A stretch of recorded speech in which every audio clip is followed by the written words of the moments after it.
পর্দা উঠেছে বিশ্বের অন্যতম প্রাচীন ও জনপ্রিয় আয়োজন মস্কো আন্তর্জাতিক চলচ্চিত্র উৎসবের ৪৮তম আসরের। এবারের আসর বাংলাদেশের জন্য একটু বিশেষ, কেননা উৎসবের দুই ভিন্ন ভিন্ন বিভাগে জায়গা করে নিয়েছে দেশের দুই সিনেমা।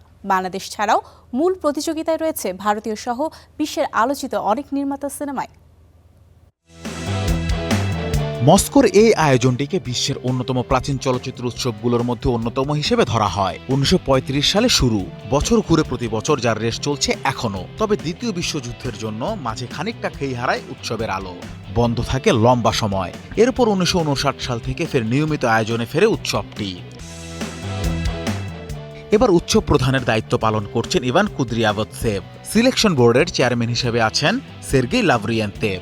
উৎসবে এবার ৪৩টি দেশ থেকে নির্বাচিত ২০০টি সিনেমা প্রদর্শিত হচ্ছে, যার মধ্যে ১৯টি আন্তর্জাতিক প্রিমিয়ার ও ৯৬টি রুশ প্রিমিয়ার রয়েছে। এত সব সিনেমার মধ্যে রয়েছে বাংলাদেশের দুটি, যা দেশের চলচ্চিত্র দর্শকদের জন্য অনেক বড় অর্জন বলে মনে করছেন সংশ্লিষ্টরা। আদিম সিনেমার মাধ্যমে মস্কো উৎসবে স্পেশাল জুরি অ্যাওয়ার্ড ও নেটপেক সম্মাননা অর্জন করে আলোচনায় আসেন নির্মাতা যুবরাজ শামীম। এরই ধারাবাহিকতায় বিশ্বব্যাপী বাংলা সিনেমার মর্যাদা আরও বৃদ্ধি করতে নির্মাতা এবার হাজির হয়েছেন রাশিয়ার রাজধানী মস্কোতে তার দ্বিতীয় সিনেমা অতল নিয়ে। উৎসবের অ্যাপোক্যালিপস নাও সেকশনে প্রদর্শিত হবে সিনেমাটি। অভিনেত্রী আসনা হাবিব ভাবনাকে নিয়ে আরেক পরীক্ষিত নির্মাতা আসিফ ইসলাম এবার মস্কো জয়ের উদ্দেশ্যে উড়ে গেছেন king in the land of the princess cinema নিয়ে। উৎসবের ৮ কোর বিভাগে যেটির ওয়ার্ল্ড প্রিমিয়ার হয়েছে আজ। যাত্রাপালার বিবর্তন ও সময়ের সাথে দর্শকদের রুচির পরিবর্তন, এমন এক গল্প নিয়েই নির্মিত হয়েছে সিনেমাটি।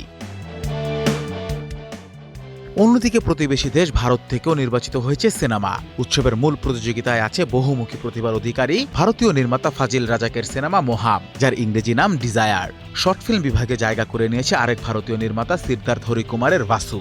এছাড়াও বিশেষ একটি বিভাগে প্রদর্শিত হবে সৌমিত্র চট্টোপাধ্যায় ও সুচিত্রা সেন অভিনীত আইকনিক বাংলা সিনেমা সাত পাকে বাঁধা, যেটি 4K ভার্সনে প্রদর্শিত হবে উৎসব প্রাঙ্গণে।